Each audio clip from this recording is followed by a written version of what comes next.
قدرمنو بیا هرکلی او بیا درته ستړي مه شي وایم. پروګرام ادبزار دی، زه ستاسو ملګری یم ثاقب افریدی. وخت مو نه نیسمه او افسانه در سره شریکوم. ډېره خوندوره افسانه ده او ثبوت دا دی چې موده مې اورېدونکي غواړي، سره د دې چې بار بار یې اورېدلې ده او بیا یې هم بار بار اورېدل غواړي، نو د دې نه دا څرګندېږي چې یوه ډېره ښکلې افسانه ده. نو په دغه هیله او په دغه امید یې در سره شریکوم چې د هغو ملګرو هغه غوښتنه به هم سره ته ورسوم، کوم لوز کومه واده مې چې ورسره کړې وه چې پروګرام کې به در سره بیا اخري خط افسانه شاملوم. د هغې به هم د زړه ارمان پوره شي، غوښتنه به یې پوره شي. هغه ملګرو چا چې نه یې اورېدلې نو هغه به دغه افسانه په لومړي ځل باندې واوري. نو بلکل 100% مې یقین دی چې د دوی به هم دغه افسانه خوښیږي. ما ته آینه د کتاب نوم دی، د لایق زاده لایق صاحب، او دغه افسانه در سره شریکوم اخري خط په دغه تمه او په دې امید چې ستاسو د خوښۍ وړ وګرځي. افسانه اخري خط.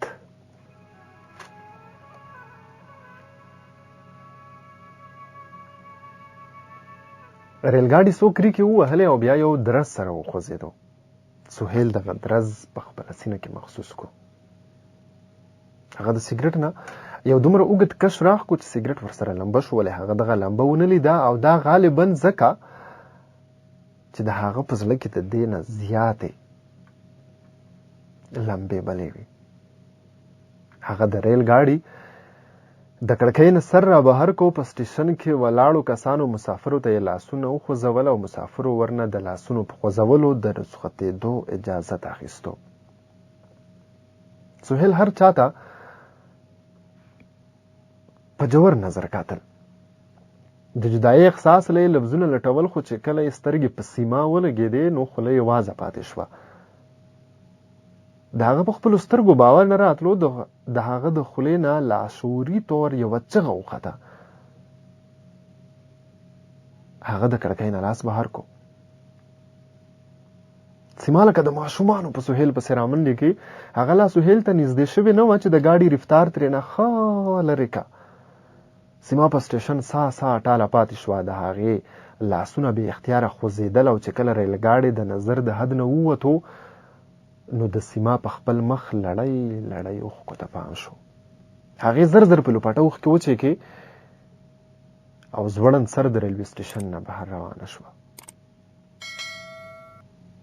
سهیل او سیما دواړه د یونیورسټۍ ملګري وو. په 2 کاله کې هغوی یو بل ته دومره رانږدې شوي وو چې د وخت فاصلې د خیال نه وتې وې.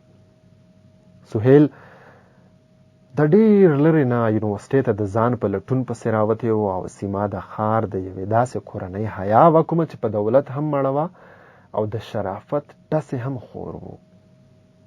سهیل څو ځله د سیما کور ته تللی و او ځکه نو د هغې پلار او وروڼو پېژندو، ولې د سهیل دروند خوی او حیاناکې ځوانۍ دغه تګ راتګ هر ځل دروند کړی و.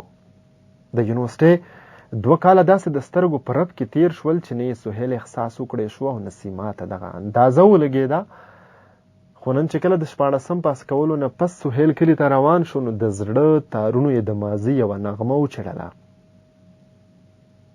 هغه د دغه نغمې په هر ترنګ اوښکې توی کړي. خو وخت د دغه اوښکو هیڅ پروا نه شوه کولی. کلي ته د رارسېدو نه پس هغه څو ځله دا فیصله وکړه چې پلار ته د سیما په هکله خبره وکړي، خو هر ځل به ورله پوښتو د ارمان په مرۍ خپه کېښوده. څه موده خو هغه په دغه ذهني اضطراب کې راګیر و، خو په هغه ورځ د سر نه لمبه وخته چې پلار یې د تره لور سره د کوېدن خبره وکړه. مور به ورته د تره د لور خبرې کولې او د سهیل په مخ به رنګونو په یو بل پسې منډې وهلې. هغه څو ځله اراده وکړه چې چغې کړي او دنیا ته د خپلې مینې کیسه بیان کړي، خو د خانداني روایاتو او د مشرانو د عزت تر مخه یې هر ځل په مرۍ کې لاړې وچې شوې. د سهیل ملګرو خندل او هغه په خپله مجبورۍ اوښکې تویولې. کوېدن وشوه، سندرې وویلې شوې، مبارکیانې واخیستې شوې، خو سهیل به چوپ په خوله یوازې ګرځېدو. هغه نه پوهېدو چې څه فیصله وکړي، خو د سیما رالیږلي خط د هغه په ذهن کې یو طوفان راپورته کو. پرونه ته چا ستا د کېدن خبره وکړه، ډېر څه مې درته لیکل غوښتل، خو په زړه مې د صبر تیږه کې خو دا زه خفه نه یم، خو دا یو ارمان مې ژوند ته نه پرېږدي چې کاش ما هم دغه جینۍ یو ځلې لیدلی وې. اخر ستا د تره لور ده، لکه ستا به ښایسته یي. زما کویدن هم پرون مازدیګر د ماما زوی سره وشوه. ته خفه کېږه ما، دا د نصیبونو خبرې دي. د سیما د اسو کرښې خط د سهیل د ډېرو معصومو ارمانونو کتلو. هغه د ځان نه بیا دا تپوس کولو چې اخر سیما ته دا هر څه چا وویل، خو چې د هغې د کېدن خبرې ته فکر یوړو نو د وینې رفتار یې سیوا شو. د هغه په بېوفایي یې زړه له دلاسې ورکړي. د دلاسو دا ورځې هم داسې تېرېدې. د کېدن نه څه موده پس چې کله د سهیل واده وشو نو د ژوند په هر قدم هغه سیما یاده کړه. د تره لور څو ځله د سهیل دا خاموشي محسوس کا، خو په مطلب یې ونه رسېده. کال پس چې کله سهیل د یو زوی پلار شو نو د ماضي یادونو یې د ذهن نه وویستل او د نوي ژوند سره یې نوې اشنایي جوړه کړه. ولې د اشنایي دغه عیني حاله درز وکړو چې پوره 3 کاله پس د سیما دویم خط راغی. هغې دا ځل هم یو څو ټکي لیکلي وو. زه ستا د زوی د کېدو نه هم خبر شوم، یقین وکړه ډېره خوشحاله شوم. او ښه رښتیا زما هم یوه لور شوې، دا بلکل زما په شان. ستا زوی به بیخي ستا په رنګ وي، خو خفه په دې یم چې لیدې یې نه شم. زما دپاره ورسره ډېره مینه کوه. د خط لوستو سره د سهیل په ذهن کې د سیما او د هغې د ماشومې تصویرونه راغلل. هغه غوښتل چې لاړ شي او د سیما لور یو نظر وویني، خو اوس دا خبره ګرانه وه. سهیل خط د یونیورسټۍ د ورځو په ډایرۍ کې خوندي کېښودو او بیا یې ژوند ته لاسونه ورکړل. هغه د نوکرۍ په ځای په کلي کې یوه وړه فیکټري ولګوله چې د سهار نه تر ماښامه پورې به همالته په کار اخته و. 10 کاله پس د سهیل کاروبار په خورېدو. د هغه د ژوند تقاضې بدلې وې. یوه ورځ چې د کار نه ناوخته راغی نو ماشومان ټول ویده شوي وو. ښځې ورته ډوډۍ ورکړه او هغه لا مړۍ نه وه پورته کړې چې ښځې ورته ووې نن د څه چوټۍ د کور په پته راغلې ده. خو دې خبر چې د چا ده. د سهیل رنګ زیړ وتښتېدو. هغه ښځې ته د چوټۍ د راخیستو ویل. هغه په خط پسې پاڅېده او د سهیل ذهن ته بې شمېره سوالونه پرله پسې راغلل چې ښځې څنګه لفافه سهیل ته په لاس کې ورکړه نو د هغه زړه یو درز وخوړو. زر خط پرانیستو. د سیما د دې خط سره د سهیل زړه د ماضي نغمه یو ځل بیا په خوند وچېړله. پرون مې دا زړه ډېر ډوب کېدو نو ماشومان مې ځان سره کړل او په یونیورسټۍ کې د هغه ګورې ونې سوري ته کېناستم. چېرته به چې ما او تا کله مازدیګر تر ډېر ناوخته پورې ناستو. ماشومانو لوبې کولې او ما ته دا احساس کېدو چې ته کله ښار ته راځې نو د دې ونې سوري لا به خامخا راځې. او لکه څنګه چې زه دلته پرون د ځوانۍ په سوري پسې ورکه ګرځېدم، دغه رنګ به تا ته هم د دې ونې لاندې زما خیال سوري کېږي. د سهیل شونډې سپینې وتښتېدې. روټۍ یې هم دغسې پرېښوده او نه خپلې کمرې ته لاړو. ښځې ترېنه تپوس ونه کړو ځکه چې د هغې ذهن له دغه تپوس دپاره الفاظ نه راتلل. لکه د نور کلا د سیما د یاد هم وخت سره د سهیل د زړه نه کډه وکړه.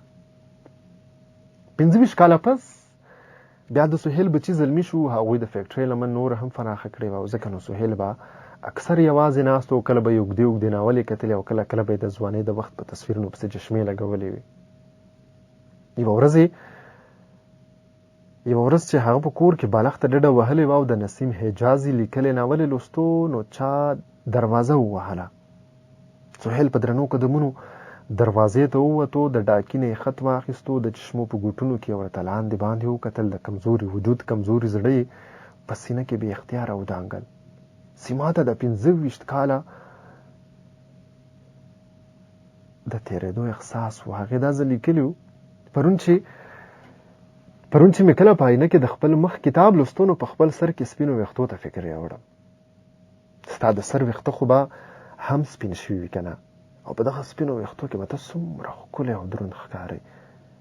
زه هره لحظه تا د تصور په سترګو وینم او چې ته کله یوازې شي نو کله به دی زما خیال خامخا چیړي. سهیل څه زله دا خط ولوستو خو لیله یې بې اختیاره راغلل واقع چې لیونۍ ده او بیا په درنو قدمونو د آینې مخې له ورغې خپلو سپینو ویښتو ته یې وکتل. اول موسکی شو او بیا یې د زړه د تل نه یو سوړ اسویلی د شونډو سرونو له راغې خو په خوله هېڅ هم ونه ویل. څو کاله پس د سهیل د زامنو ودونه وشو، لوڼه یې د پردو کورونو شوې او د هغه په ژوند د تنهایۍ تورې ورېځې ګورې شوې. هغه به ټوله ورځ یوازې په خپله کمره کې ناست و. د کتابونو لوستو نه یې زړه موړ شو، خو په دغه تنهایۍ کې یو پارسل نوې هنګامه راپورته کړه. هغه د ډاکي نه په رپېدونکو لاسونو دغه پارسل واخیستو. د پارسل د پاسه لیکلو ته یې په چشمو کې په غور وکتل. د سیما د خط پېژندو سره هغه د ځان سره غلي غوندې وخندل او بیا یې وویل ته ګوره لیونۍ، زه پرې اوس هم ګران یم. بیا یې ډېر بې احتیاط پارسل پرانیستو. په هغې کې د سهیل خطونه، د هغه د لاس ډېرې داسې نښې چې د سهیل نه پخپله هم هېرې وي. سهیل د دې هر څه نه زیات د سیما خط لوستو ته لیواله و. د پارسل په ویښ کې یوه لفافه د سهیل په نوم وه. سهیل زر په رپېدونکو لاسونو لفافه پرانیسته او چې خط ته یې په غور وکتل نو په نظر کې یې داسې جذبې الول شوې. ما وبخه سهیله، ما وبخه، ځکه چې زه مړه یم. پوره 40 کاله وړاندې په هغه ورځ چې کله ما ستا د کودنې خبر اورېدلی و، دا ټول خطونه ما خپل یوې ملګري له دې وصیت سره ورکړي وو چې تا ته یې په مناسبو وختونو درولېږي. ته زما نه خفه نشې ځکه چې ستا نه بغیر بل چاته د کتو سوچ هم نشم کولی. خپله لیونۍ سیمه وبخه. د خودکشۍ د احساس سره د سهیل د رپېدونکو لاسونو نه خط پرېوتو او چې د هغه زامن راتلل نو د سیما لیک د هغه په سینه پروت و او سترګې یوازې پاتې شوې وې. که وختونه دي تیر شوي زما مینې، که وختونه دي تیر شوي زما مینې، خو زما په هره ساه کې لا اوسېږي، خو زما په هره ساه کې لا اوسېږي.